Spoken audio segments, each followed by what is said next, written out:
अब बताओ कल का क्या था। देखो मैंने प्रदीप सर को बोला था एप्लीकेशन अभी तक नहीं भरी ही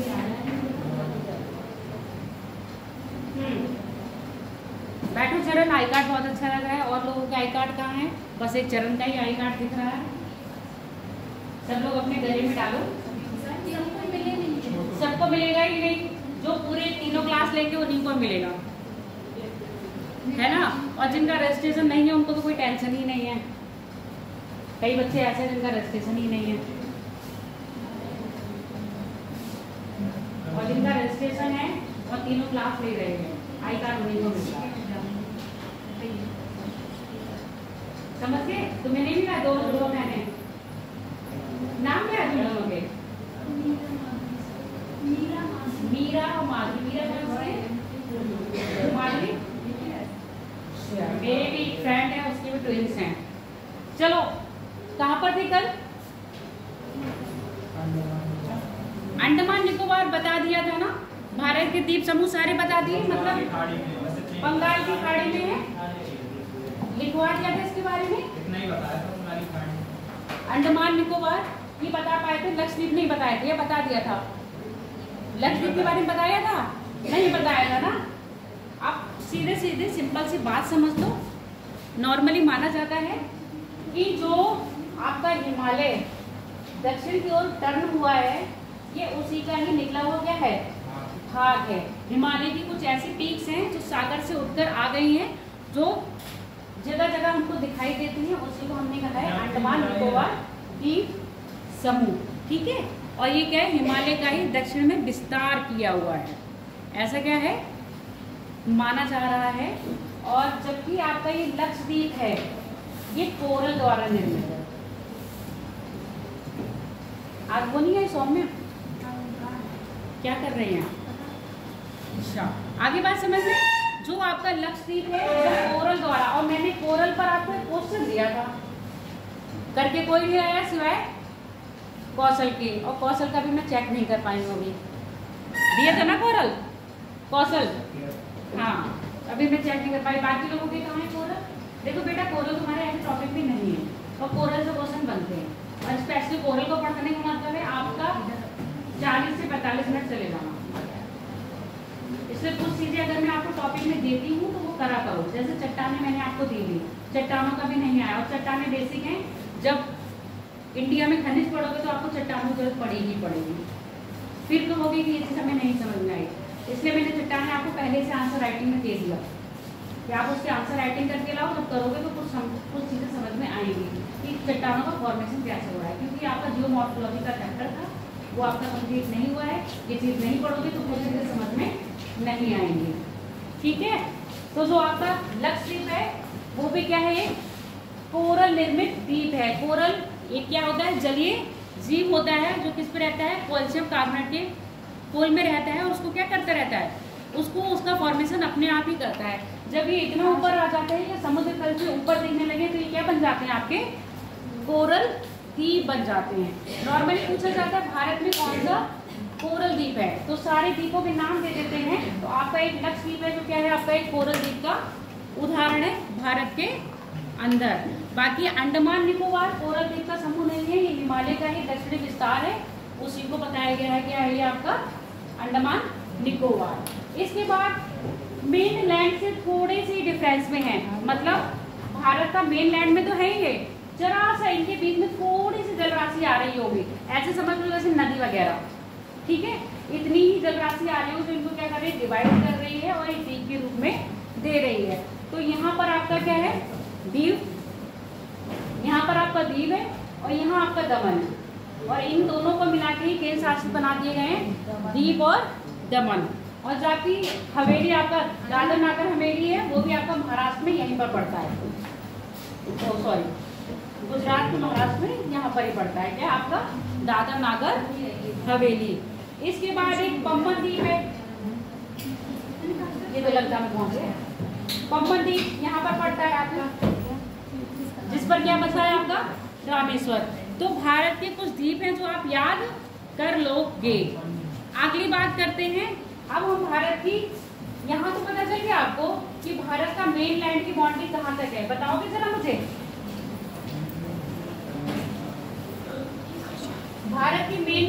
बाउंड्री कहाँ तक दिख रही है आपको? बिल्कुल शांत हो गए, मैडम कुछ पूछे नहीं।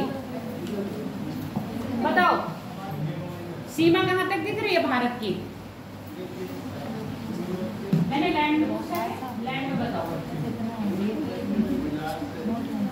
गुजरात से अरुणाचल प्रदेश तक, यहाँ तक बिल्कुल ऐसे ही आप रह रहे हो ना जैसे आप अपने घर के कमरों में रहते हो। मान लो ये आपका पूरा एक घर है, ठीक है, जितनी भी स्टेट है ये क्या है आपकी रूम घर के। आपके घर में किसी के घर में 2 रूम होते हैं, किसी के घर में 10 रूम होते हैं, किसी के घर में 25 रूम होते हैं, सबकी अपनी अपनी क्लास के अनुसार। तो ये क्या हो गया आपके रूम। जैसे आप यहाँ रह रहे हो, जैसे आप यहाँ रह रहे हो वैसे यहाँ भी रह सकते हो, आराम से घर बना सकते हो, रह सकते हो, ऐसे आप यहाँ रह सकते हो। पर वो चीज क्या यहाँ पर कर सकते हो? क्यों क्यों नहीं कर सकते हो? दूसरा देश है, यानी कि उसके नियम कानून दूसरे हैं। तो आपने यहाँ तो बता दिया कि मैडम ये वाली जो लाइन है ना, ये निर्धारण कर रही सीमा रेखा है, मतलब इस रेखा को पार करते ही हम दूसरे देश में चले जाएंगे, इस रेखा को पार करते ही हम दूसरे देश में चले जाएंगे, इसको पार करते ही हम दूसरे देश में चले जाएंगे। क्या समुद्र में ऐसी कोई रेखा दिख रही है आपको? फिर कैसे बताओगे कि ये वाला समुद्र भारत के हिस्से में है और इधर वाला समुद्र भारत के हिस्से में नहीं है? चलो अच्छी बात है, तुम्हें थोड़ा सा पता है 200 नॉटिकल मील तक भारत की सीमा लगती है। तो क्या 200 नॉटिकल मील तक भारत शुल्क वसूल कर सकता है? 200 नॉटिकल मील में अगर कोई जहाज आ जाएगा तो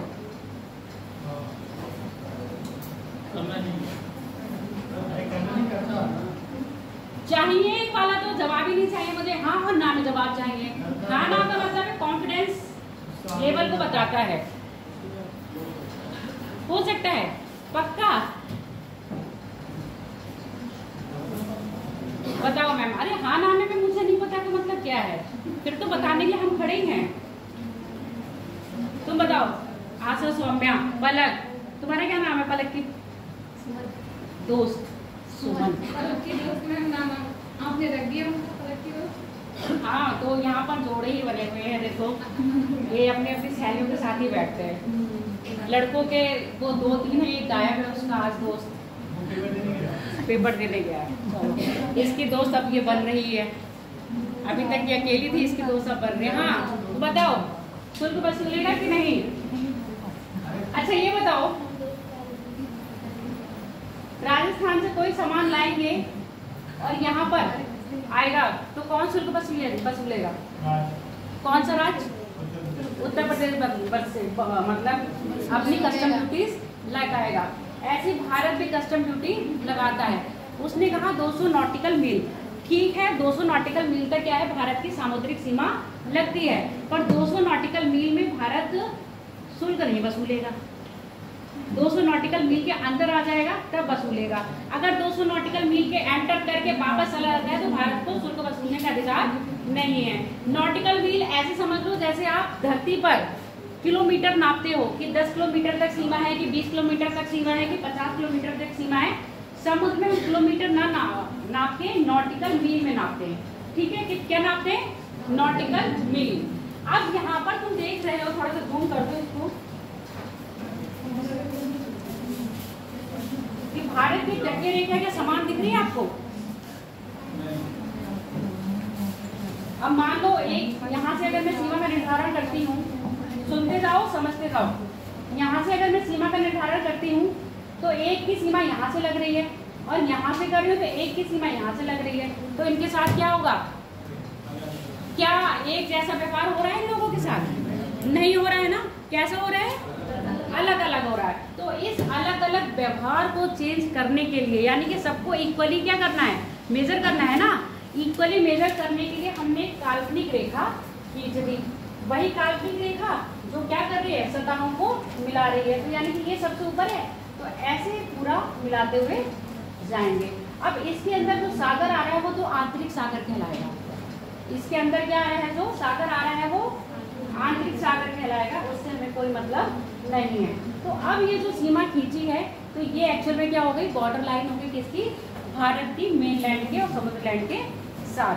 ये वाली नहीं है। अब इसको हम क्या कह रहे हैं? आंतरिक समुद्र कह रहे हैं। इसके बाहर का जो समुद्र है वो क्या है, बाह्य समुद्र।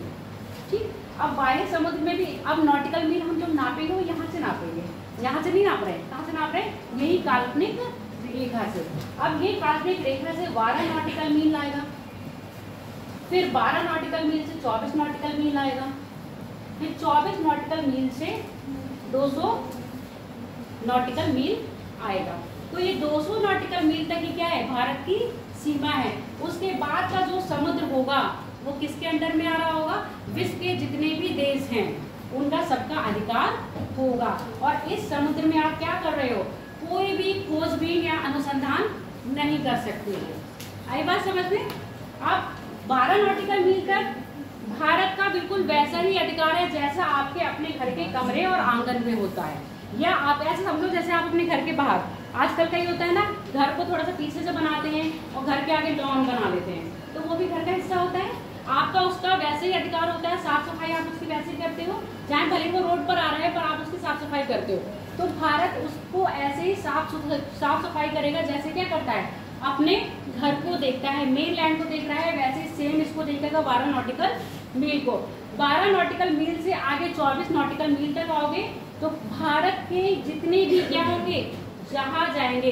अब 200 नॉटिकल मील पर कोई जहाज आया पर वो यहीं से टर्न हो गया तो आप क्या करोगे, उससे कस्टम ड्यूटी नहीं वसूल करोगे।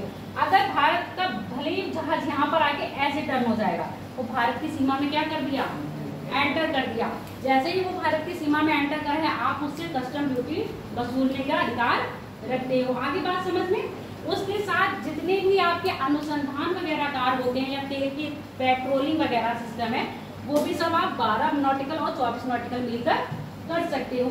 कोई भी नए द्वीप बनेंगे अगर इस सीमा के अंदर बनते हैं तो वो द्वीप किसके अंडर में आएंगे, ऑलरेडी भारत के अंडर में आएंगे। कोई भी देश उसको अपना नहीं कहेगा। द्वीप का निर्माण बता ही दिया है, मूंगा चट्टानों से बन रहा है या फिर ज्वालामुखी से बन रहा है। अब इसमें ये तो नहीं पता है ना ज्वालामुखी कब समुद्र के अंदर कहाँ फट रहे हैं, कब फट के वो ऊपर आएंगे, कब वो एक द्वीप के रूप में हमें दिखाई देंगे। तो नए द्वीपों का जितना भी निर्माण समुद्र के अंदर होगा और किसकी सीमा के 200 नॉटिकल मील तक होगा तो वो भारत के अंडर ही आएंगे। अब यहाँ पर भारत कभी कभी होता है कि हमें क्या करना है, जैसे मिलिट्री क्या चलते हैं, मिलिट्री एक्सरसाइज वगैरह चलते हैं, तो मिलिट्री एक्सरसाइज करनी है वो भी आप कहाँ तक कर सकते हो, अगर भारत की रेंज में हो रहा है तो 200 नॉटिकल मील तक कर सकते हो। इसके बाद आपका कौन सा आ जाता है, बाह्य समुद्र आ जाता है जिस पर अधिकार आपका नहीं है।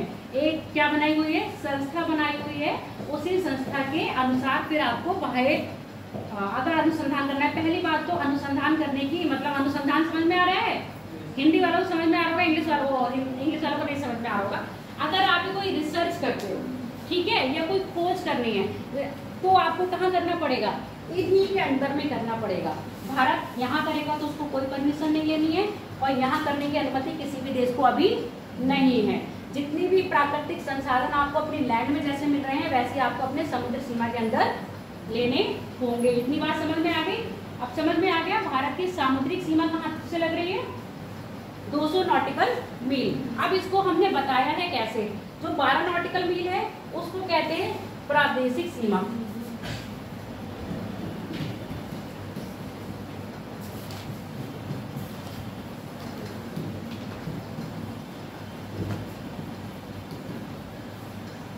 तो 24 नॉटिकल को कहते हैं संलग्न सीमा, संलग्न क्षेत्र।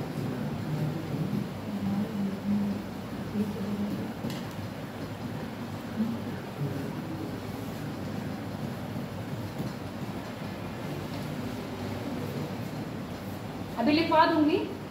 और 200 नॉटिकल मील को कहते हैं अनन्य आर्थिक क्षेत्र।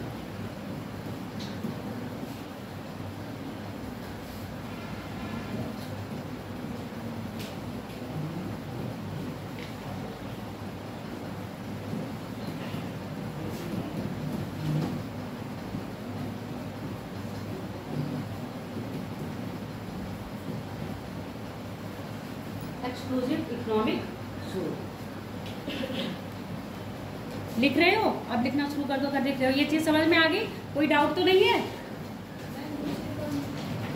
दूसरी कौन सी है, संलग्न सीमा। संलग्न जोन यानी कि क्षेत्र, संलग्न कॉन्टिग्यूअस जोन। पहला लिख लो, हेडिंग डालो ऐसे, भारत की सामुद्रिक सीमा का निर्धारण, भारत की सामुद्रिक सीमा का निर्धारण,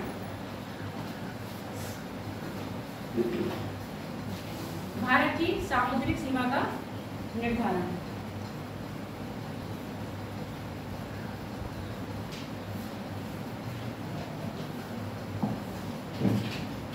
प्रायः धरातल पर यह सीमा है नहीं, अभी मैं बोल रही हूँ वैसे लिखो, प्रायः धरातल पर यह सीमा प्रत्यक्ष रूप से परिलक्षित होती है।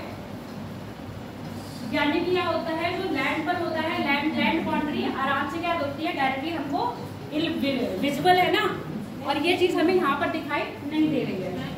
प्रायः धरातल पर भारत की सीमा प्रत्यक्ष रूप से प्रदर्शित होती है। अगर अपनी लैंग्वेज में लिखना चाहते हो तो प्रत्यक्ष रूप से दिखाई देती है, ऐसे लिख सकते हो, प्रत्यक्ष रूप से प्रदर्शित होती है।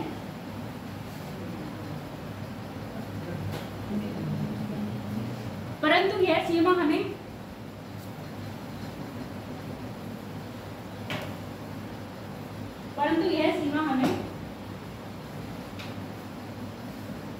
सामुद्रिक क्षेत्र में परिलक्षित नहीं होती।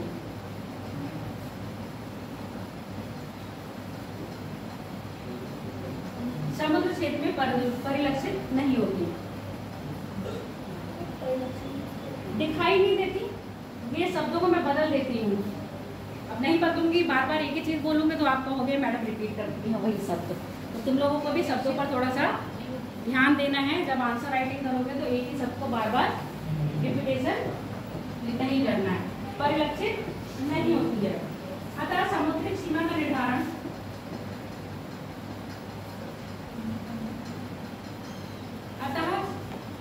समुद्रिक सीमा का निर्धारण करने हेतु विश्व के सभी देशों में, टॉपिक वैसे कुछ नहीं चल रहा है आपका, तो उसमें टॉपिक आया है तो इंडिया और मैप है, तो अभी इंडिया का क्या है, आपका इंट्रोडक्शन ही चल रहा है। तो अब यहाँ पर हम अगर टॉपिक लिखना चाह रहे हो तो ऐसे लिख लो, भारत की अवस्थिति तथा विस्तार, भारत की अवस्थिति तथा विस्तार। अब बोलो कहाँ पर रह गए? सभी देशों ने मिलकर एक संगठन बनाया जिसको अंतरराष्ट्रीय सामुद्रिक संगठन के नाम से जाना जाता है। अंतरराष्ट्रीय सामुद्रिक संगठन, सामुद्रिक संगठन, इंटरनेशनल ओशियन ऑर्गेनाइजेशन, ठीक है, इंटरनेशनल ओशियन ऑर्गेनाइजेशन।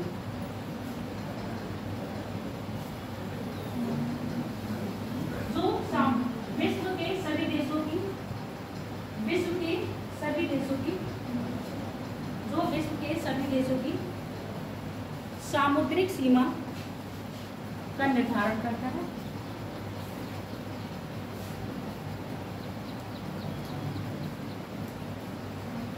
सामुद्रिक सीमा का निर्धारण करता है।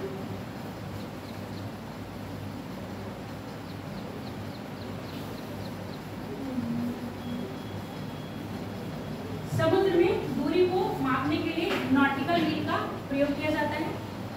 समुद्र में दूरी को मापने के लिए नॉटिकल मील का प्रयोग किया जाता है। आप पैरा चेंज कर दो, नॉटिकल मील, नॉटिकल मील का प्रयोग किया जाता है। आप पैरा चेंज कर दो। भारत का तटीय क्षेत्र यानी कि कोस्टल एरिया, भारत का तटीय क्षेत्र कटा फिटा है। कटा फिटा का मतलब समझ रहे हो ना, समान नहीं है। कटा फिटा है यानी कि ब्रेक है, कहीं पर अंदर घुसा हुआ है, कहीं पर बाहर निकला हुआ है। हाँ, कटा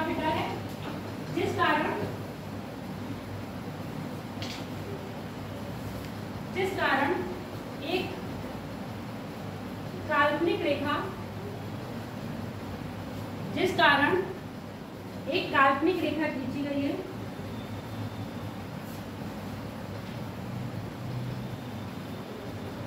जो समान क्षेत्र को मिलाती है, इस रेखा के अंतर्गत आने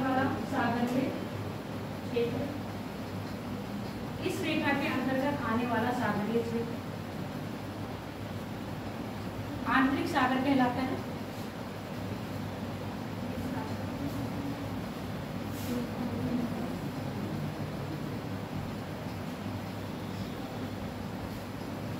इस रेखा के अंतर्गत आने वाला क्षेत्र सागरीय क्षेत्र कहलाता है। सागरीय क्षेत्र कहलाता है। चाहूं तो दक्षिण भारत का थोड़ा सा मैप बना के ये चीज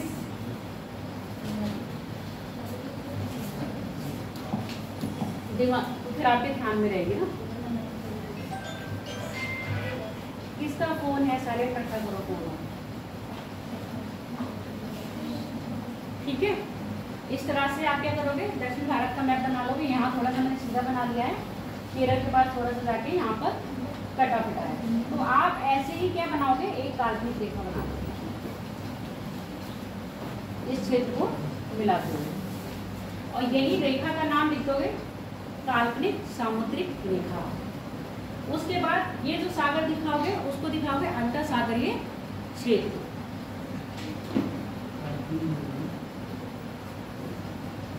अंतःसागरीय क्षेत्र जाना इंटरनल सी जोन।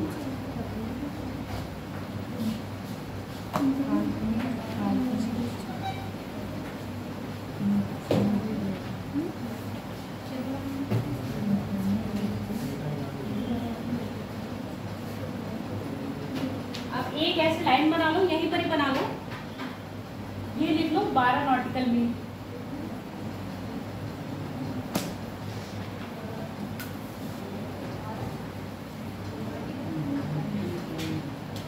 ठीक है, अब ये 12 के बाद एक लाइन बनाओगे, फिर लिखोगे 24 नॉटिकल मील। ऐसे 24 के बाद आगे लाइन बनाओगे 200 नॉटिकल मील लिखोगे।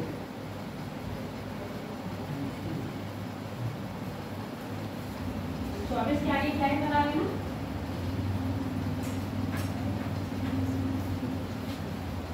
आप लिख लो, पहला लिखो 24 के बाद यहाँ से एक लाइन बनाओ ना।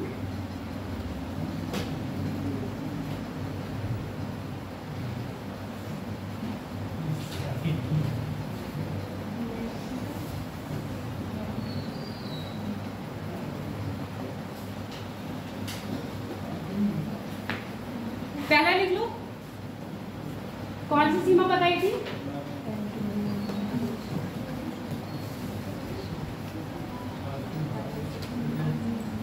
सीमा लिख लो या क्षेत्र लिख लो। हाँ,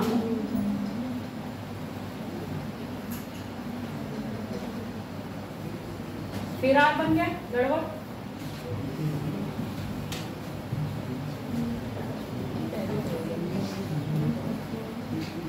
टेरिटोरियल जोन इंग्लिश में भी लिख लेना, कभी कभी पेपर में हिंदी में ना देके इंग्लिश में दे देते हैं। टेरिटोरियल जोन, टेरिटोरियल जोन प्रादेशिक सीमा या प्रादेशिक क्षेत्र। लिखो यह सीमा यानी कि यह क्षेत्र सामुद्रिक काल्पनिक रेखा से, यह क्षेत्र सामुद्रिक काल्पनिक रेखा से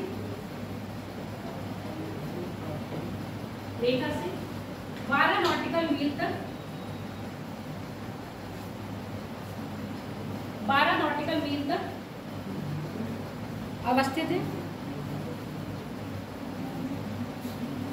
12 नॉटिकल मील तक अवस्थित है। इस क्षेत्र में प्रायः इस क्षेत्र में प्रायः भारत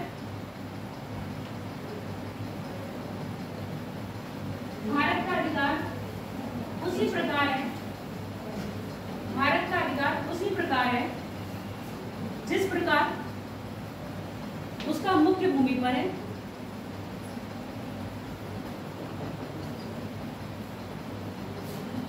अर्थात मुख्य भूमि पर है। अब आपको ये समझ में आ गया? कोई भी अगर शिप जाते हैं ऐसे, जैसे अब यहाँ से कोई शिप हम चाइना भेज रहे हैं तो वो बांग्लादेश की बाउंड्री में आ जाएगा, आएगा कि नहीं? बांग्लादेश के सागर में आएगा, म्यांमार के सागर में आएगा। तो जैसे ही वैसे इनके सागरों में प्रवेश करेगा। अब नॉर्मल क्या होता है, कभी भी गहरे समुद्र में नहीं लेके जाते हैं। गहरे समुद्र में शिप को कब लेके जाएंगे? जब हमको अटलांटिक जैसे यूरोप से कहाँ आना होगा, अमेरिका, तब अटलांटिक को बीच में से पार करोगे ना। अब जैसे अगर हमें इधर ही की सीमा में पार करना है तो हमारा या तो हम ऐसे जाएंगे एक पास होते हुए, तो हम क्या पार करेंगे? ये अगर हमें यहीं जाना है, कहाँ पर, म्यांमार के पास, तो हम यही वजह तो पार करेंगे ऐसे।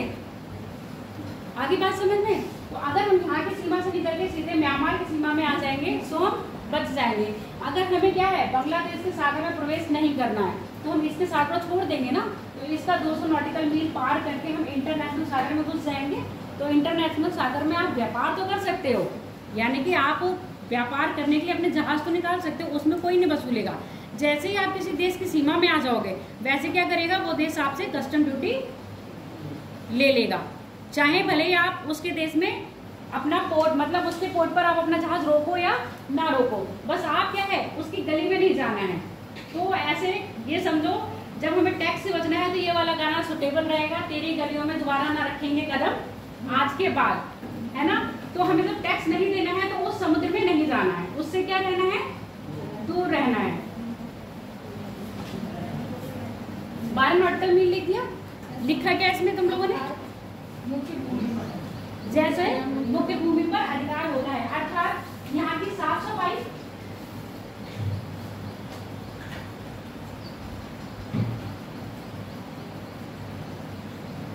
अब साफ सफाई क्यों बोल रहे हैं यहाँ पर, बताओ तो जरा मुझे, साफ सफाई क्यों बोल रहे हैं यहाँ पर?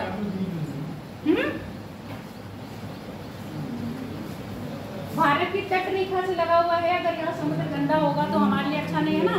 तो अपने घर के दरवाजा, मतलब झाड़ू लगाई और अपने घर के दरवाजे के पास छोड़ देते हो क्या? कूड़ा उठा के फेंकते हो ना वहां से, मतलब अपना दरवाजा साफ रखना हुआ। तो ये वाली भी चीज क्या है, ये एक तरह से आपके घर का दरवाजा है, तो इसको क्या रखना है, आपको साफ रखना है। तो यहाँ की साफ सफाई, उसके साथ साथ जो भी पेट्रोलियम है यानी उत्खनन, उत्खनन भी सीमा में हो सकता है। साफ सफाई अथवा उत्खनन भारत आराम से करवा सकता है। उसके बाद आ जाओ, दूसरी कौन सी थी, संलग्न क्षेत्र।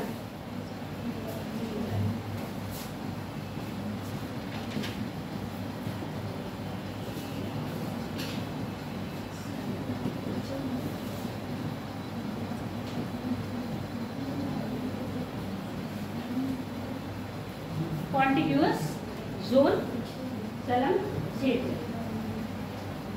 यह क्षेत्र प्रायः यह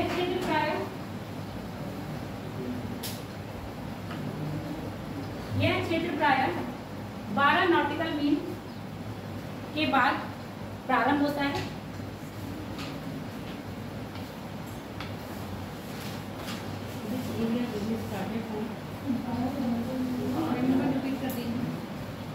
क्या बोला मैंने? यह क्षेत्र प्रायः 12 नॉटिकल मील के बाद प्रारंभ होता है तथा 24 नॉटिकल मील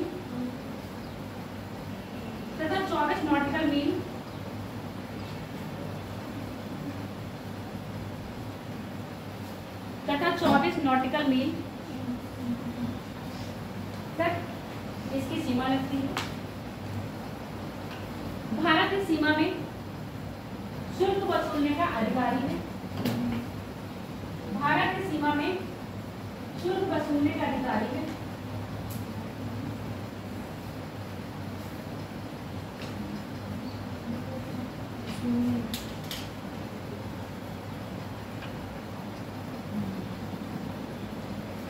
पार करवा सकता है? पेट्रोलियम की डीलिंग वगैरह होती है ना, जहाँ पता चलता है कि यहाँ पेट्रोल मिल सकता है तो यहाँ पर ड्रिल करवा सकता है। और इससे आगे समुद्र में 200 नॉटिकल मील में उसके पार ये चीजें नहीं करवा सकता। अगला लिख लो, कौन सा हो गया? अनन्य आर्थिक क्षेत्र, एक्सक्लूसिव इकोनॉमिक जोन।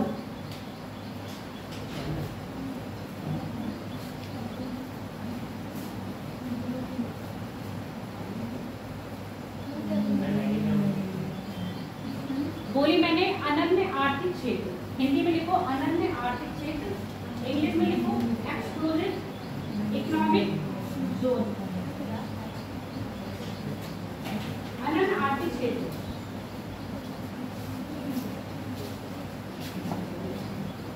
यह क्षेत्र प्रायः 24 नॉटिकल मील के बाद प्रारंभ होता है।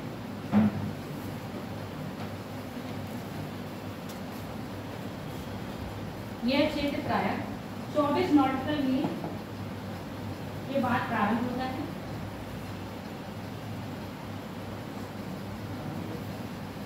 तथा इस क्षेत्र में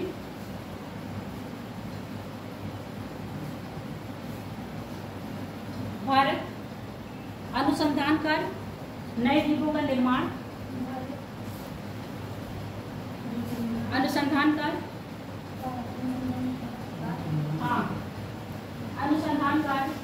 नए द्वीपों का निर्माण,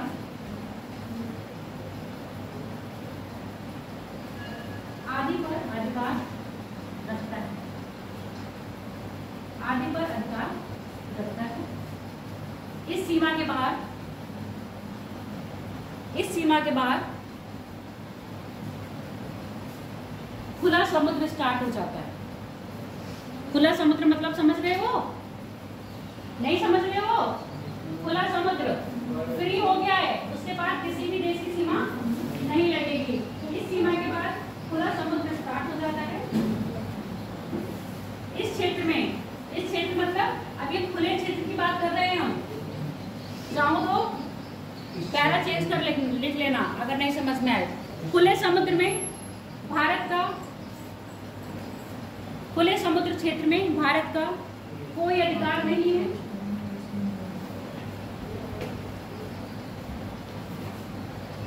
इस क्षेत्र में सभी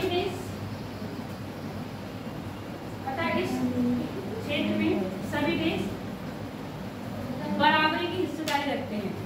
इस क्षेत्र में सभी देश बराबरी की हिस्सेदारी रखते हैं। अब हिस्सेदारी बराबरी की रखते हैं, इसका मतलब ये नहीं है कि यहाँ अनुसंधान कार्य होगा। अभी ये एरिया बिल्कुल क्या कर दिया है, रेस्ट्रिकेट कर रखा है। इस पर कोई भी देश खुले समुद्र में किसी भी प्रकार का अनुसंधान या पेट्रोलियम या कोई खोद खुदाई नहीं करेगा, और ना ही किसी तरह की क्या करना है, उसका पारिस्थितिकी जो पर्यावरण है ना ही उसकी कोई छेड़छाड़ करेगा। यानी कि इस क्षेत्र में कोई भी मानव गतिविधियां नहीं होंगी। 200 नॉटिकल मील तक आप क्या कर सकते हो, मानव गतिविधियां कर सकते हो। और वो कौन से करेंगे, भारत के ही लोग करेंगे। भारत के लोग मतलब आप लोग उठ के मत चले जाना करने, वही भारत के जो साइंटिस्ट होंगे, है ना। अब तुम नहीं कहना है कि हमने ज्योग्राफी में थोड़ी समुद्र विज्ञान पढ़ रखी है तो हम भी जाके अनुसंधान करेंगे। हो गया, समुद्रिक सीमा समझ में आई? किसी अगर कोई दिक्कत हो तो पूछो, नहीं फिर आगे बढ़ेंगे।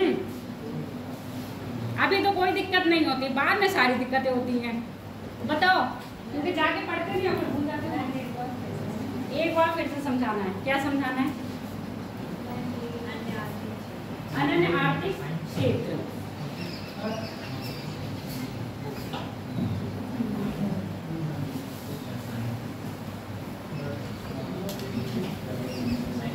चौबीस नॉटिकल मील, यानी कि अब यहाँ से हम अपनी तट रेखा जो काल्पनिक रेखा बनाई है उससे हम 24 नॉटिकल मील तक आ गए। इस रेखा में कोई भी जहाज अगर ऐसे आ जाएगा तो हम उससे कर नहीं वसूलेंगे, पहली बात तो ये है।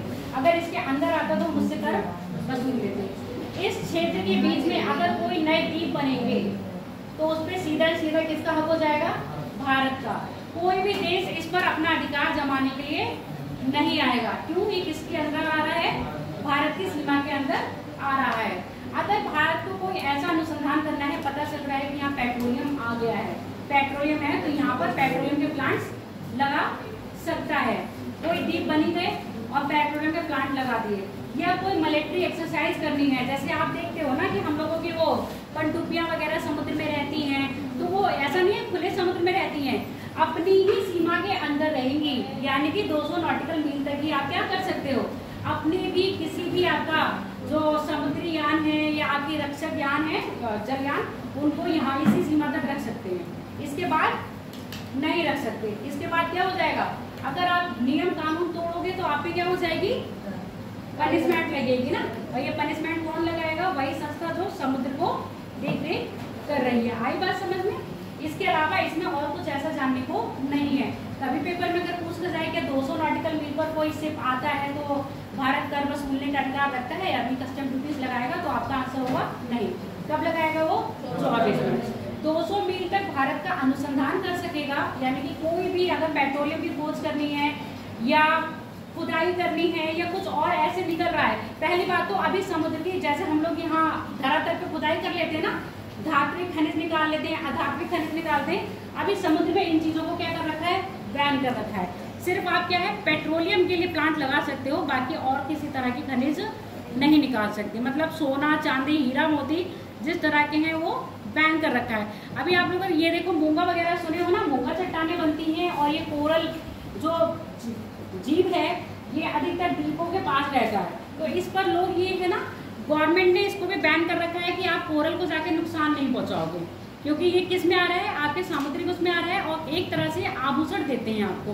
तो पब्लिक क्या करते हैं, मछुआरे जाते हैं समुद्र के अंदर और इसको तोड़ के लेके आते हैं। अब इससे क्या हो रहा है, जब आप इसको तोड़ के ला रहे हो तो ये जलीय जीवों का क्या है? एक घर है, तो आप उनके घर का विनाश कर रहे हो।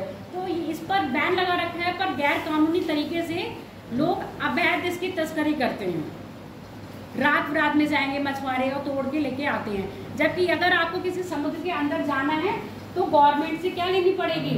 परमिशन लेनी पड़ेगी। और कुछ काम ऐसे होते हैं, अभी समुद्र के तटों पर जाओगे तो लोग ऐसे ही बैठे होते हैं कि मोती निकाले बैठे होते हैं, कि मूंगा निकाले बैठे हैं, कि पन्ना निकाल के बैठे होते हैं। तो ये सस्ते दामों में आपको सेल आउट कर देते हैं। क्यों? क्योंकि इनके पास वो नहीं होता है ना, गवर्नमेंट से परमिट नहीं मिला होता। ये तो क्या अवैध तरीके से उसको निकाल के बैठे होते हैं। आई बात समझ में? कुछ और रह गया?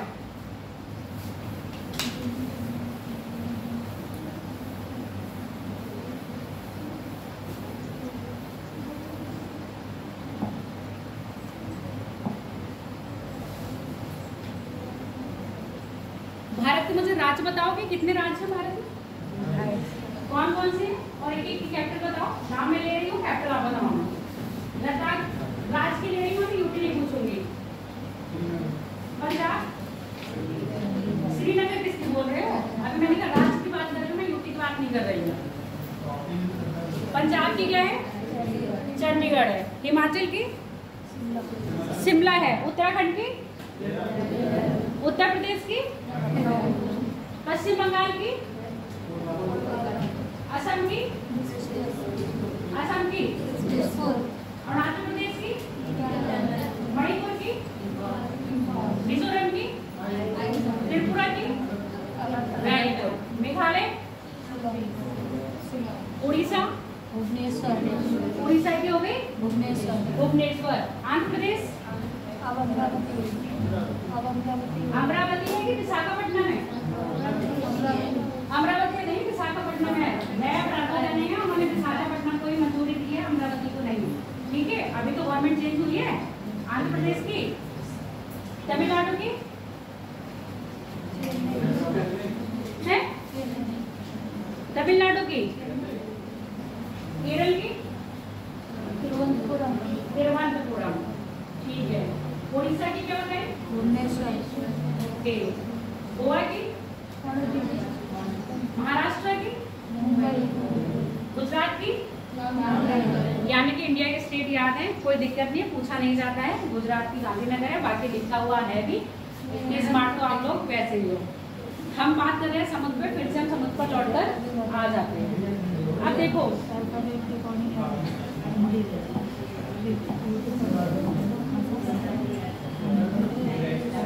में तटों में बांटा हुआ है। भारत की तटीय सीमा को हम लोगों ने तट में बांट रखा है। तो आप दक्षिण भारत का मैप बना लो। पहले दक्षिण भारत का मैप बना लो, ऐसे लिख दो, भारत के तटीय प्रदेश, भारत के तटीय प्रदेश। दक्षिण भारत का मैप बनाना है, समुद्र ही बनाना है, तो आप यहाँ से बना लो, गुजरात से लेके ये पूरा कच्छ का रण बनाओ, खंबात की खाड़ी वाला क्षेत्र पूरा बनाओ। भारत के तटीय क्षेत्र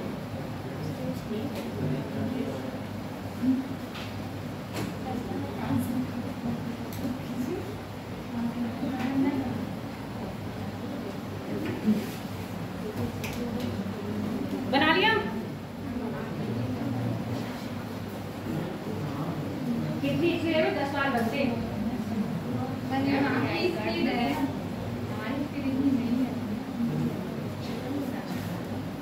दक्षिण भारत बनाना है, पूरा नहीं बनाना है। दक्षिण भारत का जितना बनाया जाता है।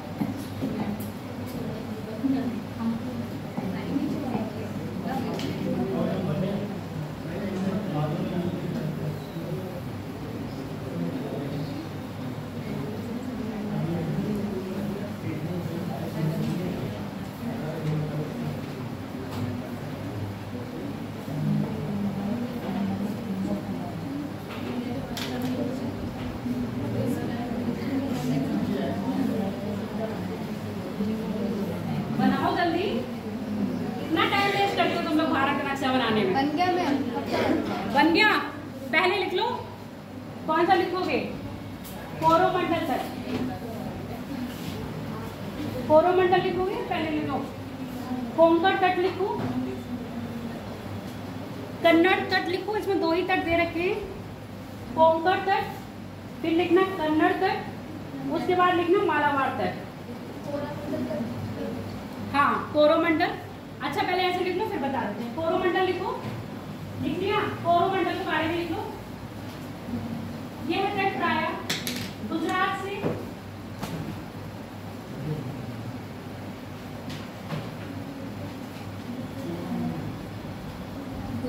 से प्रारंभ होके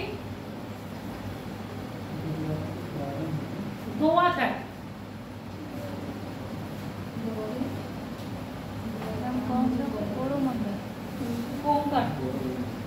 कोंकण तट गुजरात से प्रारंभ होकर गोवा तक लगता है। गुजरात से प्रारंभ होकर गोवा तक लगता है। दूसरा लिखो कन्नड़ तट, कन्नड़ तट, कोरोमंडल के बाद कन्नड़। मैम ये आपने कौन बताया? कोंकण तट बताया। कहाँ से? गुजरात से लेके गोवा। ये पूरा गुजरात वाला क्षेत्र और ये होगा गोवा वाला क्षेत्र। ये हो गया आपका कोंकण तट। गुजरात के बाद ये जो आपका गोवा और ये कर्नाटक वाला क्षेत्र है, ठीक है, ये आ रहा है कन्नड़ तट। फिर जो केरल वाला क्षेत्र है वो आ रहा है आपका मालाबार तट। कन्नड़ तट, उसके बाद मालाबार तट। कन्नड़ तट में क्या लिखोगे? जो कर्नाटक का क्षेत्र लग रहा है वो आपका कन्नड़ तट में आ रहा है। गोवा कर्नाटक का जो लगती है ना सीमा, गोवा से लेकर कहाँ तक? इसमें कर्नाटक आएगा, उसके बाद आपका केरल आएगा। केरल जहाँ पर स्टार्ट हो रहा है, ऐसे समझो ये जो पार्ट है आपका, ये केरला का है, ठीक है। ये आपका पार्ट है कर्नाटक का है, और ये गोवा है, गुजरात और ये महाराष्ट्र। तो ये आपका हो गया कन्नड़ तट, नहीं कोरोमंडल, कोंकण, कन्नड़ और ये मालाबार। ऐसे बनते हैं। लाओ तुम्हारी बता दें। तुम लोग को ये नहीं पता है केरल कहाँ लग रहा है? जो केरल वाला तट है वो मालाबार तट है। कोंकण तट, कन्नड़ तट ये हो गया, जो आपके किसमें लग रहा है? कर्नाटक में लग रहा है। कोरोमंडल तट में गुजरात और ये आ रहा है महाराष्ट्र, ठीक है, लिख लिया। इसके बाद लिख लो कोंकण तट। यहाँ कन्नड़ था, यहाँ कोंकण, कोरोमंडल, सॉरी कोरोमंडल। मैम कोरोमंडल, मालाबार। मालाबार केरल में लगता है। केरल ही केरल में है बेटा, केरल से नहीं। केरल वाला तट जो है वो मालाबार तट कहलाता है।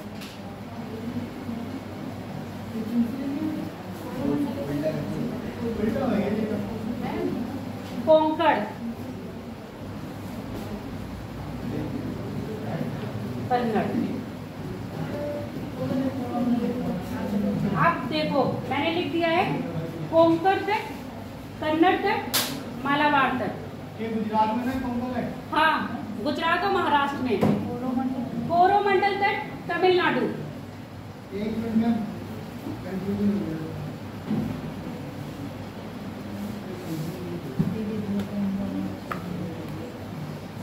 उसके बाद उत्तरी सरकार तट। कोरोमंडल तट है आपका जो तमिलनाडु वाला क्षेत्र है वो। उत्तरी सरकार तट जो आपका आंध्र प्रदेश वाला क्षेत्र है।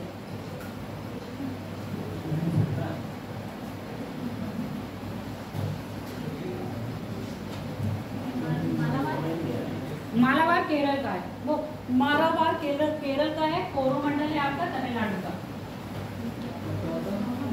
चौथा हो गया उत्तरी सरकार तट। उत्तरी सरकार तट, आप अपना वो याद कर लेना, जनगण मनगढ़, उसी में ये सारे तट आते हैं।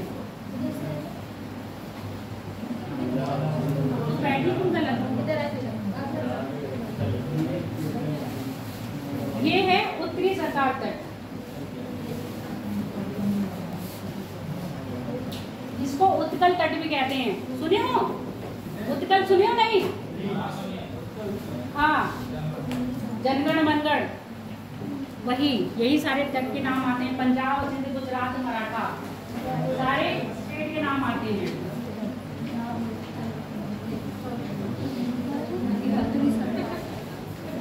क्या हो गया, क्यों हंस रही हो?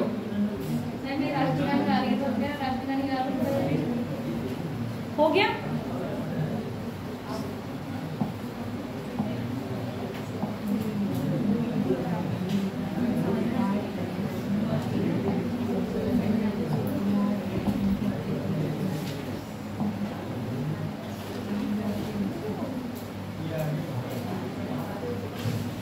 मेजर मेजर पोर्ट है, अब पता नहीं आगे आपके उसमें है कि नहीं, नोट डाउन करना चाह रहे हो तो कर लो, नहीं तो फिर बाद में देखेंगे। बोलो क्या करना है? पोर्ट 13 पोर्ट मेजर है भारत के, ठीक है।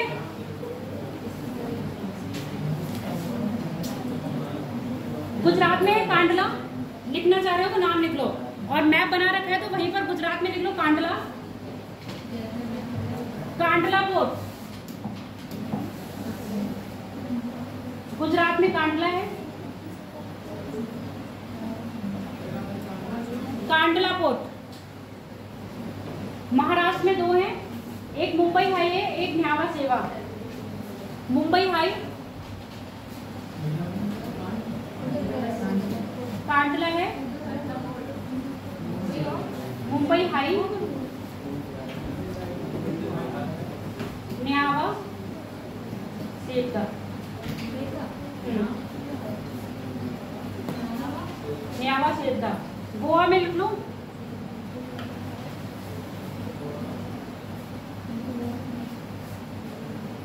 अगर होगा ना तो आगे मुझे लगता है ट्रांसपोर्ट में फिर आपका ये आ जाएगा। आगे जनरल नॉलेज के लिए लिख लो, लिखना चाहते हो गोवा में गोवा मुरमा, मुरमा गोवा करके है।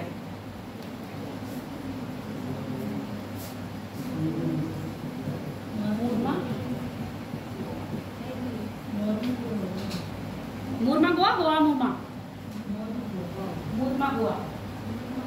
हाँ, गोवा में मुरमा गोवा। कर्नाटक में मैलोर, बैंगलोर है ना कर्नाटक की कैपिटल, उसको मल्लोर कर लेना।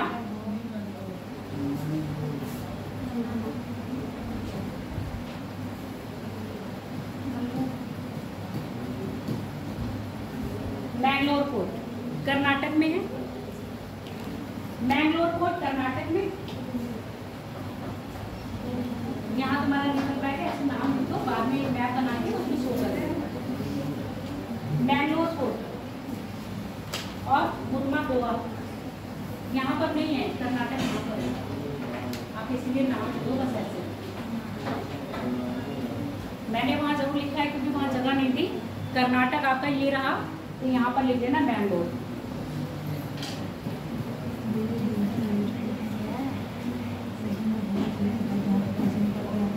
कोच्चि,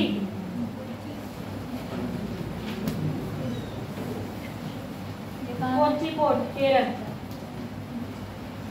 कोच्चि शिपयार्ड नहीं सुने हो? हाँ, गोवा शिपयार्ड सुने हो? तो ये वो शिपयार्ड है जो आर्मी के लिए वो बना के देता है। कोच्चि। अब लिख लो तूतीकोरी। तूतीकोरी आप कहोगे कैसे कैसे नाम है, याद करनी पड़ेगी, तमिलनाडु में है। क्या कह रहे हो? जहरीले नाम आएंगे, अभी सुनाए कहाँ है? तमिलनाडु में लिख लो तूतीकोरी, एन्नोर, तूतीकोरी, एन्नोर और चेन्नई। ये तीन हैं, तूतीकोरी, एन्नोर और चेन्नई। एन्नोर, तूतीकोरी, एन्नोर, चेन्नई। तमिलनाडु में ये तीनों, तूतीकोरी, एन्नोर और चेन्नई। हो सकता है आपके इसमें देखो ये भी रखा होगा एटलस में, शिपिंग में जाओगे तो। उसके बाद आ जाओ आंध्र प्रदेश में विशाखापट्टनम।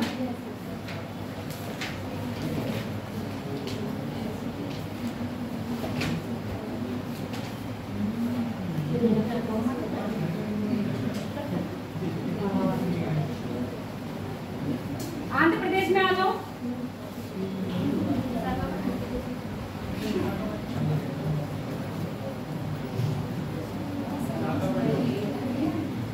विशाखापट्टनम।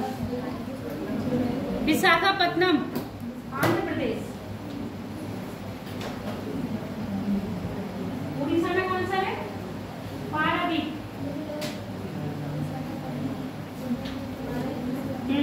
उड़ीसा में पारादीप।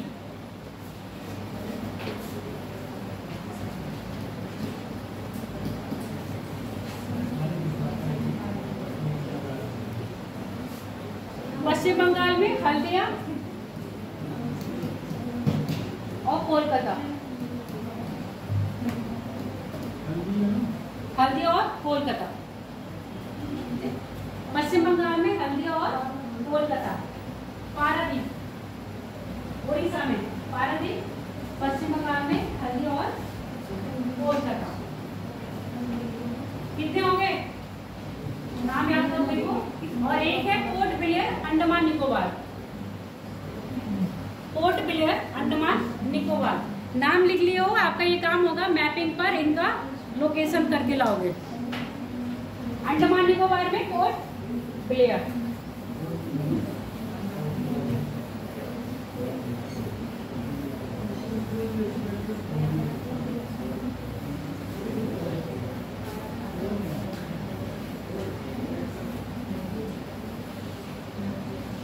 अपने उसमें एटलस में फिजिकल मैप खोलो भारत का।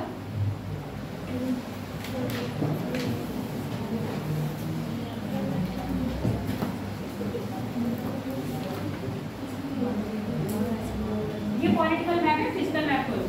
ये जो मैंने दिखाया है ये फिजिकल मैप है। आगे हो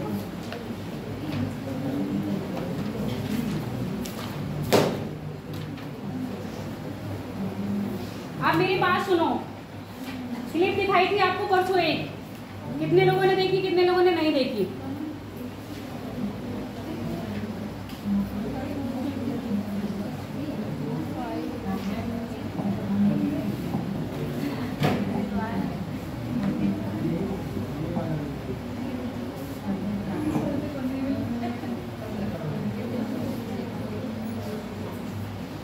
देखना, थोड़ा कर लेते देखना।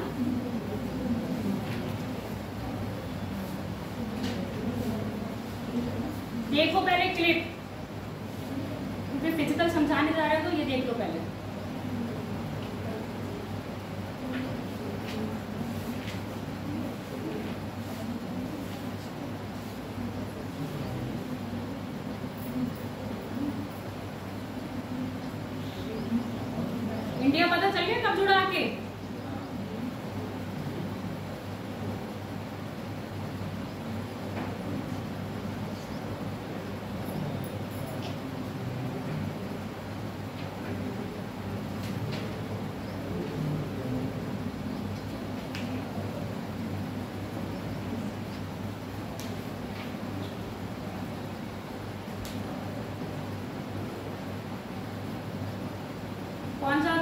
महाद्वीप?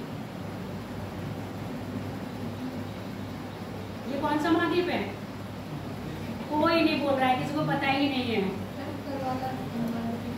कल वाला दिखा दूं?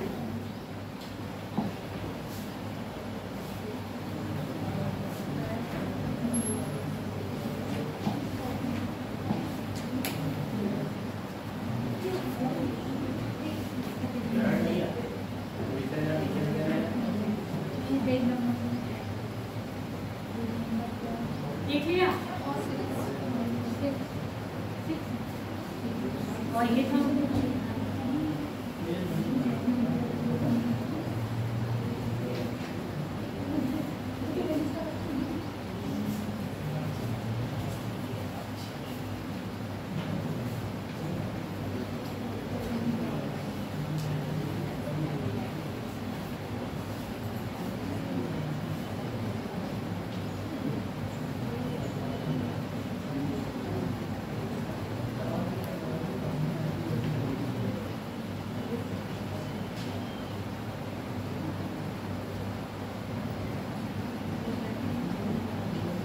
बस देख लिया?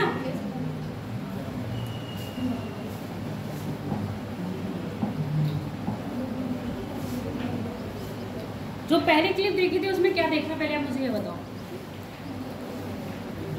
जो पहली क्लिप देखी थी उसमें क्या देखा, क्या समझे? इसलिए मैंने समझाने से पहले दिखा दी। अब तुम बताओ, तुम लोगों ने उसमें देखा क्या? भाई तो मैं समझ पूछना चाह रही हूँ, क्या देखा? हाँ, पहली क्लिप में क्या देखा? कुछ नहीं देखा? बताओ जरा, क्या समझ में आया? पैंजिया का विखंडन, ठीक है, और पैथालासा का डिफरेंट सागर में परिवर्तन होना। आगे बात समझ में या नहीं? अब तुम्हारे लिए नया कॉन्सेप्ट आया है, पैथा और पैंजिया, यानी कि पैथालासा और पैंजिया। अब ये क्या है? अब ये कौन सा जहर और नई बला आ गई? कुछ नहीं, भारत को जो बता रही हूँ आप सुन लो। तो मैंने पहली क्लिप दिखाई थी, उसमें एक ही भूखंड था जिसको हम कह रहे हैं पैंजिया, और एक ही सागर था जिसको हम कह रहे थे पैथालासा। जैसे क्या हुआ, प्लेट टेक्टोनिक से प्लेटें क्या हुई, टूटी और आपस में महाद्वीप अलग हुए।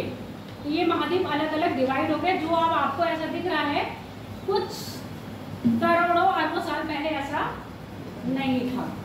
तो हर एक युग में क्या हुआ, ये चेंज आते रहे।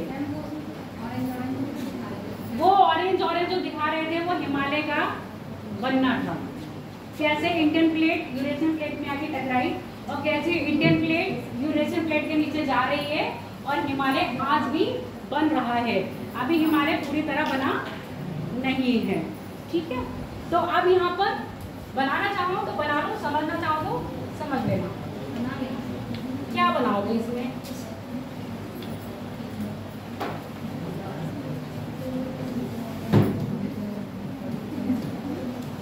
पैंजिया है, ये पैथालासा है। पहला पैंजिया और पैथालासा सिर्फ यही था, सारे भूखंड आपस में जुड़े हुए थे और एक ही सागर था जिसको हम कह रहे पैथालासा।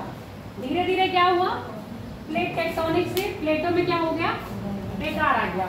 और ये अलग अलग युग में अलग अलग आया है। ज्यादा मैं टिप्पणी नहीं बताऊंगी, नहीं फिर कहोगे कि समझ नहीं आ रहा। धीरे धीरे करके क्या हुआ, इनमें ब्रेक होना शुरू हुआ, ठीक है, ऐसे समझते जाओ। धीरे धीरे करके क्या हुआ, ये ब्रेक हुए।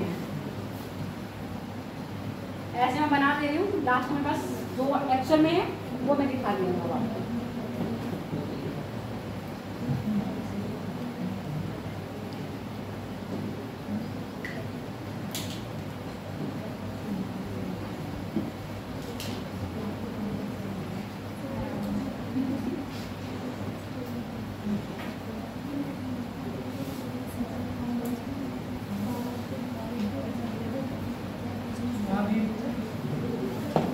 ठीक है, कुछ ऐसे रेंज आपका थोड़ा सा समझ जाना कि बैक साइड मैंने बना दिया है।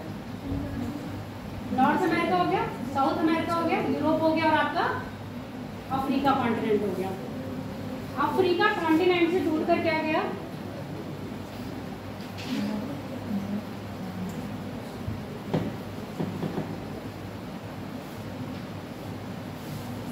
इंडिया। जब ये इंडिया टूट के कहाँ मिल रहा, यही वाली प्लेट में, तो यहाँ पर आके लगभग जुड़ गया। तो आप ऐसे समझ लो ये वाला बना दिया हमने इंडिया। तो यूरेशिया प्लेट में ये इंडिया जुड़ गया, तो आपका ये इंडिया यहाँ पर आ गया। अब ये जो बने हैं तो इनको एक कालक्रम में डिवाइड करते हैं। अब जैसे सुनो, अगर हम इसको आधा काटेंगे यानी कि ब्रेक हुआ ना, तो ये हिस्सा अलग ब्रेक हुआ और ये हिस्सा अलग ब्रेक हुआ। इसको क्या कहते हैं, इसको क्या कहते हैं बताओ? पुराना लेके आया है आज, ये देखो अंगारा लैंड और ये गोंडवाना लैंड, यही दो लैंड थे।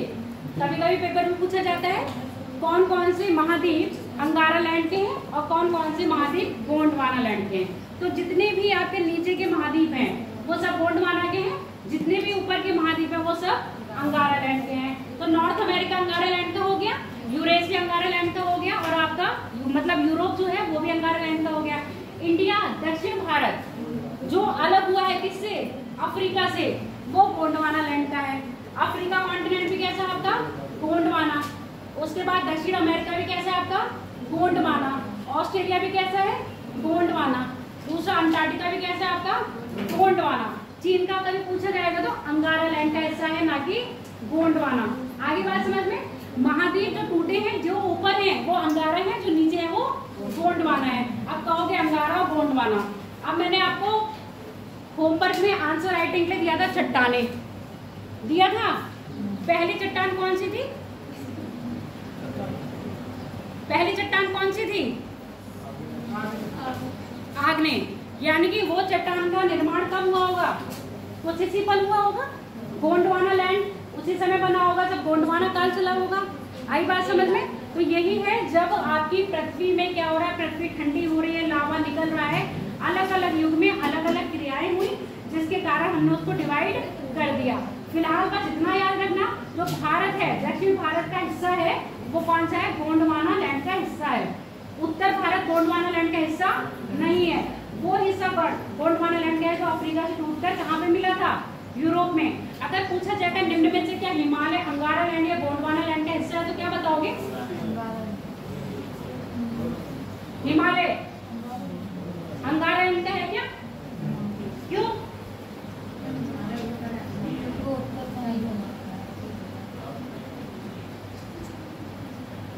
बताओ, हिमालय अंगारा लैंड का हिस्सा है गोंडवाना का?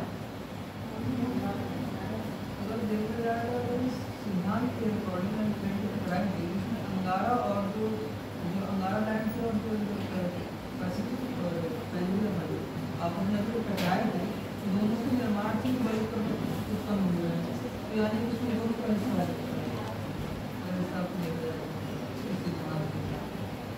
इस हिसाब से देखा जाए तो। और उत्तरी भारत के मैदान किसमें आएगा फिर? उत्तरी भारत कहते हैं तो ये पंजाब में आता है, ना कि अंगारा से, क्योंकि जो निर्माण हिमालय निर्माण हुआ जो पंजाब से ऊपर तो अंगारा से टकरा है, तो हिमालय का निर्माण हुआ। देखो, जो अंगारा लैंड का अगर पूछा जाएगा तो आपका ट्रांस हिमालय है, यानी कि जो हिमालय बना उससे पुराना हिमालय जिसमें काराकोरम, जास्कर और लद्दाख श्रेणियां आती है, वो अंगारा लैंड का हिस्सा है। ठीक है। और जो आपका जो मैदान है उत्तर भारत का मैदान, वो गोंडवाना का भी नहीं है और अंगारा का भी नहीं है। वो प्लेस्टोसीन युग में निर्मित हुआ है, जब गंगा जमुना नदियां आके अपना मैदानी क्षेत्र लेके आई हैं। सेम इसी युग में ही क्या बना है, आपके हिमालय बने हैं। प्लेस्टोसीन युग से बन रहे हैं ना हिमालय। टर्शियरी युग की चट्टानें पाई जाती है, इसमें पाई जा रही है। तो ना ही वो अंगारा का हिस्सा है और ना ही किसका है, गोंडवाना का। ये तो भूसन्नति एक स्थान था जिसको फिल करके हिमालय बना। भूसन्नति तो तुम पढ़े होगे, तेज पढ़े हो ना। तो ये भूसन्नति का हिस्सा तो था। जब दो लैंड अलग होंगे, यहाँ पर एक तेथिस सागर था, तो तेथिस सागर किसका हिस्सा था? तो यहाँ पर भूसन्नति बनी, इसी में तो हिमालय की उत्पत्ति हुई। तो हिमालय तो यहाँ पर नहीं था ना। यहाँ पर कौन सा हिमालय है, ट्रांस हिमालय, जिसमें काराकोरम, लद्दाख और जास्कर श्रेणी आ रही है। जबकि बृहत हिमालय, मध्य हिमालय और शिवालिक हिमालय इसका हिस्सा नहीं है। इसका कब हुआ है, प्लेस्टोसीन युग में इसका निर्माण हुआ है। अब ये युग आपको ऐसे नॉर्मल याद नहीं होंगे और नाम वास्तव में इतने टफ हैं कि मुझे ही बड़ी मुश्किल से याद होते हैं। तो आपके याद करने का सिर्फ ये है, दक्षिण भारत का पूछा जाता है तो गोंडवाना लैंड का हिस्सा है। अब हम बात करेंगे आपके भारत का फिजिकल।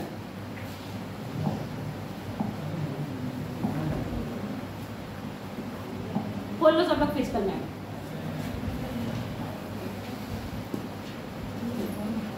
अब भारत के फिजिकल में देखोगे तो भारत के उत्तर में क्या है?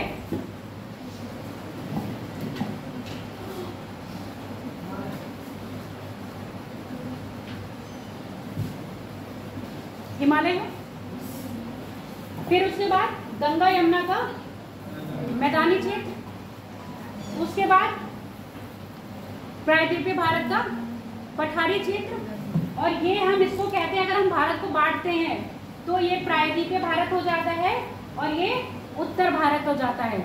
भारत को दो पार्ट में डिवाइड करते हैं, उत्तर भारत और प्रायद्वीपीय भारत। प्रायद्वीपीय भारत वो हिस्सा है जो बहुत पुराना भूखंड है, जो किससे आके मिला था? यूरेशिया है ना। और यहाँ पर फिर क्या है, नदियां अपने साथ गाद लेके आई और मैदान का निर्माण करा। तो भारत का अगर हम क्षेत्रफल देखेंगे तो उत्तर में पर्वतीय क्षेत्र, मध्य में क्या है, उत्तर भारत का विशाल मैदान, दक्षिण में पठारीय क्षेत्र। फिजिकली रूप से भारत को हमने ऐसे ही बांटा है। सलोनी फोन में मत देखो, इधर देख लो।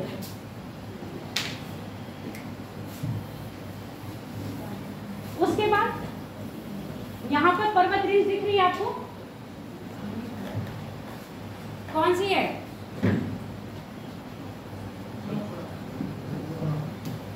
पश्चिमी घाट है, पूर्वी घाट है? और ये वाला पूर्वी घाट है। बीच में पठार दिख रहे होंगे, छोटा नागपुर का पठार, मेघालय का पठार, दक्कन का पठार यानी कि दक्कन ट्रैप जिसको बोलते हैं। उसके बाद यहाँ पर दिख रहे होंगे पठार छोटे छोटे। अगर हम बात करें पूरे भारत के क्षेत्रफल में पर्वतों ने कितना घेरा है, मैदान कितने घेरे हैं, पहाड़ियां कितना घेरी हैं, अब क्या बचता है? पठार। पूरे भारत का जो आपकी स्थल आकृति है वो इन्हीं में डिवाइड है। किसमें? पर्वतीय क्षेत्र में, मैदानी क्षेत्र में, पठारी क्षेत्र में और पहाड़ी क्षेत्र में। अब कहोगे मैम पर्वतीय और पहाड़ी में अंतर क्या होगा? अंतर है कोई? नहीं है तो बताओ क्या है मैम?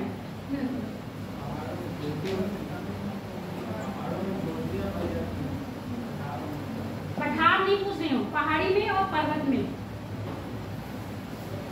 बताओ अंतर। सलोनी खड़े हो।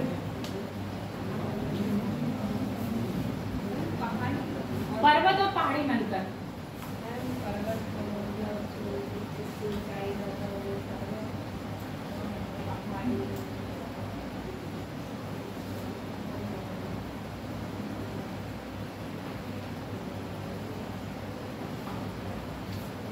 माउंटेन और हिल्स डिफरेंस बताओ, माउंटेन और हिल में।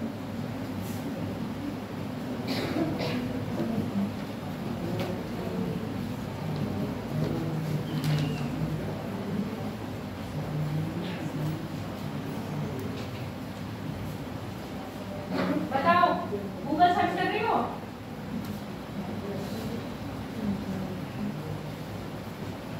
तुम बताओ क्या नाम है तुम्हारा?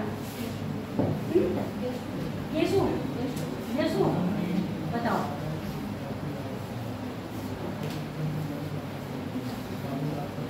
थोड़ा उसने सही बताया है, थोड़ा तुम बताओ।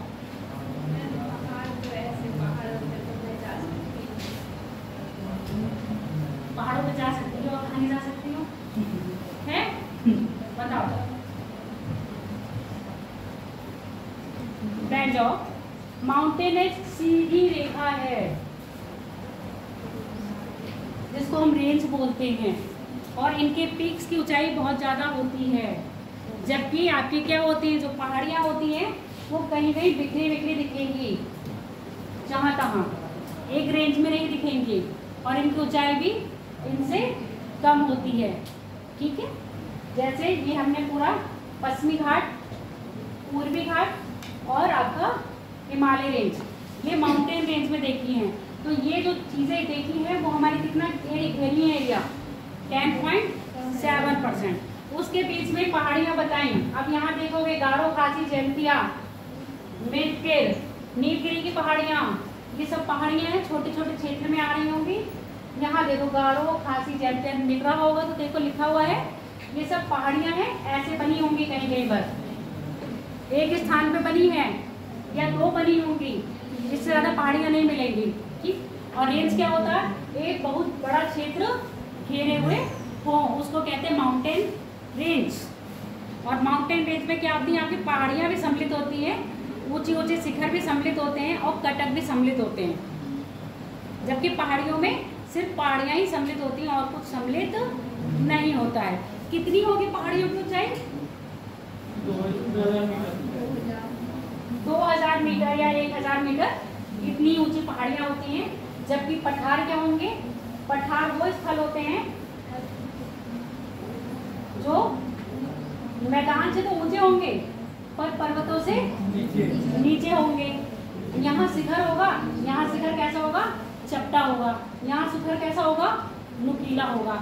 पर्वत में और पहाड़ी में, पठार के बीच में यही अंतर पाया जाता है। पठार ऊपर से क्या होंगे, चपटे, और पहाड़ियाँ क्या होंगी, नुकीली होंगी, शिखर।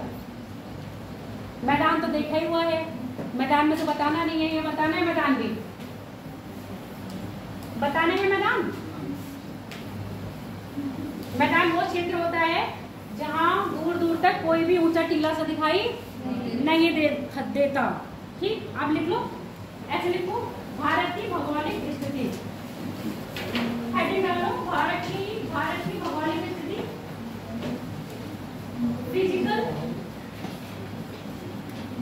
Physical geography of India, Bharat की भौगोलिक स्थिति।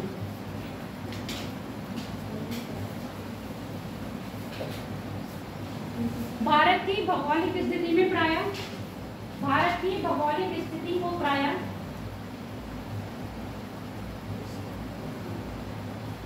निम्न वर्गों में विभाजित किया है।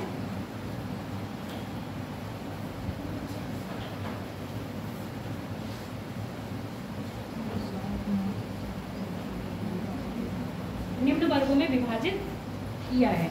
देखो आज इसका ओवरव्यू दिया जा रहा है। अगर होगा, जैसे पिछली बार ये वाला टॉपिक अलग से डिटेल में दे रखा था, है ना। अभी तो आप क्या कर रहे हो, भारत का मैप देख रहे थे, कल पॉलिटिकल देख रहे थे, तो आज कैसे देख रहे हो, फिजिकल। तो फिजिकल मैप में भारत कैसा दिख रहा है, उसको हम कैसे बांट रहे हैं, वो चीज़ लिखवा रहे हैं। हो सकता है आगे क्या होगा, उत्तर भारत का पर्वतीय क्षेत्र, उत्तर भारत का मैदान, दक्षिण भारत का पठारीय क्षेत्र, तटीय मैदान और आपके द्वीपीय क्षेत्र, ये सब क्या है, भारत की फिजिकल, आपके फिजिकल ज्योग्राफी के अंतर्गत आते हैं, जिसको आप डिटेल में पढ़ते हो।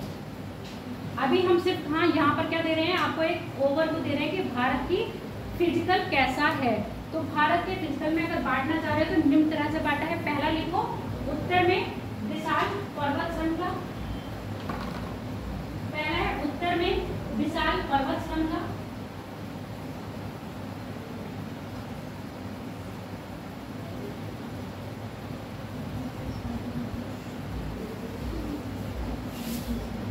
उत्तर में विशाल पर्वत श्रृंखला के बाद उत्तर भारत का विशाल मैदान, कहाँ, पाकिस्तान में घुस गए। उत्तर भारत का विशाल मैदान, उत्तर भारत का विशाल मैदान, उत्तर भारत के विशाल मैदान के बाद लिखो पठारीय प्रायद्वीप क्षेत्र, दक्षिण भारत का पठारीय क्षेत्र, ऐसे लिखो, दक्षिण भारत का पठारीय क्षेत्र,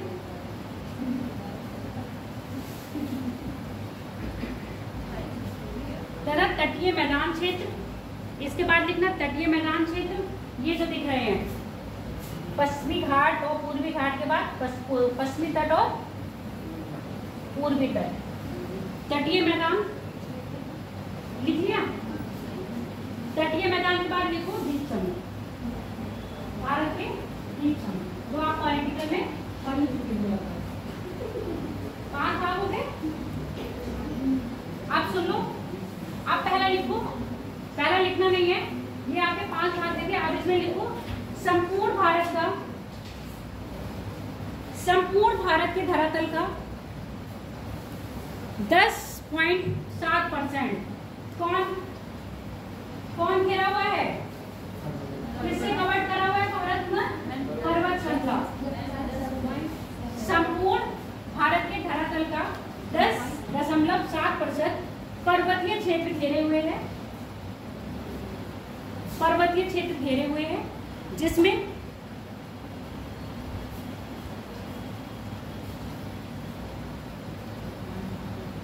हिमालय, इसमें लिखो ना कौन कौन आ रहा है।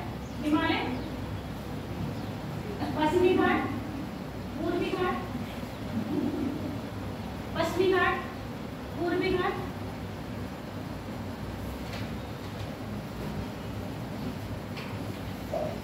पश्चिमी घाट, पूर्वी घाट, विंध्यन श्रेणी, विंध्यन श्रेणी, Vindhyan range, Satpura range, Vindhyan range, Satpura range,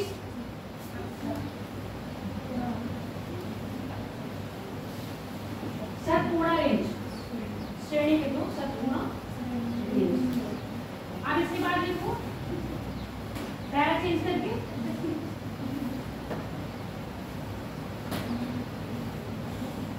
दस हो गया। आपको पहाड़ियां लिखो। संपूर्ण भारत का 18.6%, संपूर्ण भारत का 18.6%, संपूर्ण भारत का 18 संपूर्ण भारत मतलब समझ गए, पहाड़ी क्षेत्र का निकाल के जो बच रहा है अब उसमें 18.6% पहाड़ियां घेरी हुई हैं, पहाड़ियां घेरी हुई हैं। एग्जाम्पल लिखना चाहोगे लिख लो, पहाड़ियां घेरे हुए हैं। एग्जाम्पल लिखना चाहोगे लिखो, बोलूं? गारो खासी जैंतिया हिल्स, गारो खासी जैंतिया मिक्किर हिल्स।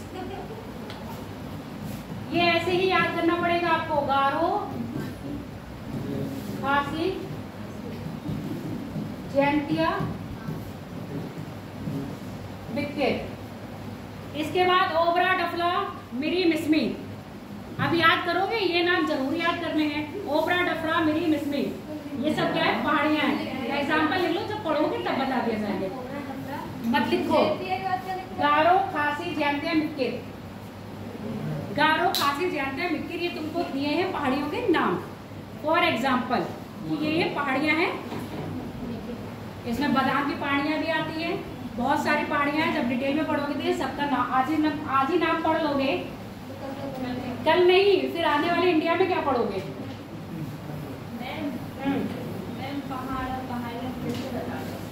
पहाड़ और पहाड़ियां फिर से बता दूं, मतलब जब डिटेल में बताना होगा तब नहीं बताऊंगी, आज बता दूं, ऐसे बता दूं। पर्वत बहुत ऊंचे होते हैं, जैसे आप हिमालय रेंज में देखते हो, शिवालिक हिमालय, मध्य हिमालय और बृहद हिमालय। ये हिमालय हिमच्छादित होते हैं। इनकी ऊंचाई इतनी होती है कि ये बादल को छू रहे होते हैं। इन्हीं की ऊंचाई को हम आधा करते होंगे नुकीले, पर क्या होंगे? इनकी ऊंचाई इनसे कम होगी। अब ऊंचाई कम है तो उसको हमने बोल दिया पहाड़ी, और ऊंचाई ज्यादा है इसलिए हमने उसको बोल दिया पर्वत। और ये पर्वत कैसे होंगे? एक श्रृंखला में विकसित होंगे, जबकि पहाड़ियां आपको तितर बितर बिखरी हुई मिलेंगी। आप अपना फिजिकल मैप खोलो, उसमें देखो। नहीं एटलस, एटलस नहीं लाए हो?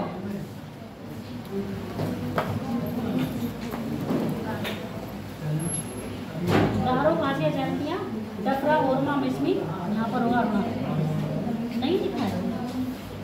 देखो हम इसमें पानी है डफरा ओरवा मिट्टी किस्मी, ये पहाड़ियाँ हैं, छोटी छोटी जगह जगह पर होंगी, ब्रेक करी हुई होती हैं। आप देख लो, आप ऐसे समझ लो, ये पहाड़ियों के नाम बोले मैंने। जैसे मान लो एक गाढ़ हो गई, इसके बीच में गैप होगा, फिर खासी हो गई, इसके बीच में गैप होगा, जयंतिया हो गई।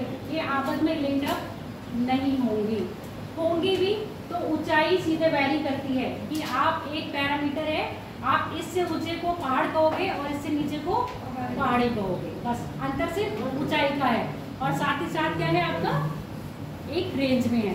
पहाड़ियाँ पर्वत अधिकतर हमें क्या मिलेंगे, एक रेंज में मिलेंगे, और ये हमें ज़्यादा बीच में मतलब ज़्यादा एरिया में नहीं मिलेंगे, इनका क्षेत्रफल बहुत कम होगा। अब तुम कहोगे मैम पर्वत क्या है, आपने 10% पे लिखवाया, जबकि पहाड़ियाँ कैसे लिखवाएंगे 18.6%। और परसेंट की दृष्टि से तो पर्वत से ज़्यादा क्षेत्रफल कौन घेरा हुआ है, पहाड़ियाँ। अब अपने मैप में देखना, पहाड़ियाँ अलग अलग होंगी, कहीं नहीं कहीं बिखरी हुई होंगी। जैसे यहाँ पर देखो, एक होगा नीलगिरी की पहाड़ी, एक क्या है जायस की पहाड़ी, जावेद की पहाड़ी, सेवा की पहाड़ियाँ, ये सारी पहाड़ियाँ यहाँ मिलेंगी। तमिलनाडु में देखते जाओ, सेवा राय की पहाड़ियाँ मिली, सेवा राय की पहाड़ी के बाद होगा जायस की पहाड़ी, जायरत की पहाड़ियाँ हैं, या जावेद की पहाड़ियाँ, जावेर की पहाड़ियाँ। तो ये सब देख रहे हो कि दूर है, बीच में गैप है इन लोगों के, दिखा कि नहीं, बीच में दिख गया गैप। और ऊपर माउंटेन रेंज में जाके देखना, कहीं गैप दिख रहा है, कोई गैप नहीं दिख रहा है। तो यही अंतर है। और यहाँ पर क्या होगा, ऊंचाइयाँ कम होंगी। अभी जब डिटेल में पढ़ोगे तो ये देखोगे यहाँ की ज़्यादा ऊंची मिलेंगी और यहाँ कम ऊंची मिलेंगी पहाड़ियाँ।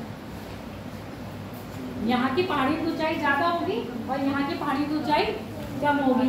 ये जब डिटेल में पढ़ोगे तो पता चल जाएगा ऐसा क्यों है। अब लिखो, पहाड़ियाँ लिख लियो, पहाड़ियाँ लिख लिया ना, एग्जाम्पल लिख लिए, गारो पासे जैसे और लिखे। इसके बाद लिखो मैदान, मैदान नहीं पठार लिखो, पठार ऊपर से नीचे एकदम नहीं गिराएंगे, बहुत चोट लगेगी। पठार से थोड़ा सा नीचे मैदान में गिरोगे चोट कम लगेगी। पठार लिखो, प्लेट्यू,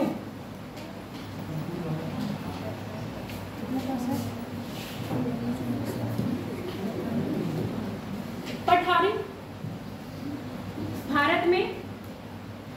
भारत के क्षेत्रफल का 27.4% क्षेत्रफल पर, भारत के धरातल के क्षेत्रफल में 27.4% क्षेत्रफल पर पठार, पठारी भाग है, ऐसे लिखो पठारी भाग है, घेरे हुए हैं तो वो सेम लैंग्वेज हो जाएगी। पठारी भाग है जो प्राय इस प्रकार है, एग्जाम्पल के तौर पर लिख लो, छोटा नागपुर का पठार, मेघालय का पठार, मालवा का पठार, मालवा का पठार, छोटा नागपुर का पठार, दक्कन का पठार, बस इससे ज्यादा नहीं याद करोगे। अब लिख लो मैदानी क्षेत्र,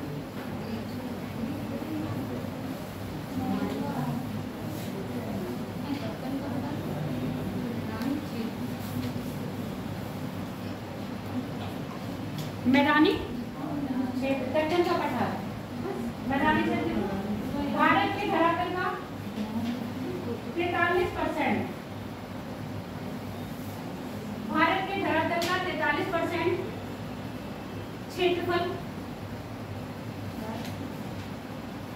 43% क्षेत्रफल मैदानी भाग से घिरा हुआ है।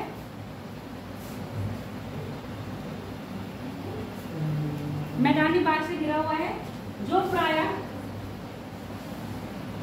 सिंधु नदी तंत्र से लेकर ब्रह्मपुत्र नदी तंत्र तक, जो प्रायः सिंधु नदी तंत्र से लेकर ब्रह्मपुत्र नदी तंत्र तक, सिंधु नदी तंत्र से लेकर ब्रह्मपुत्र नदी तंत्र तक, उत्तर में उत्तरीय मैदान है ना, उत्तर भारत में, तथा पश्चिमी तटीय मैदान और पूर्वी तटीय मैदान। पूर्वी तटीय मैदान,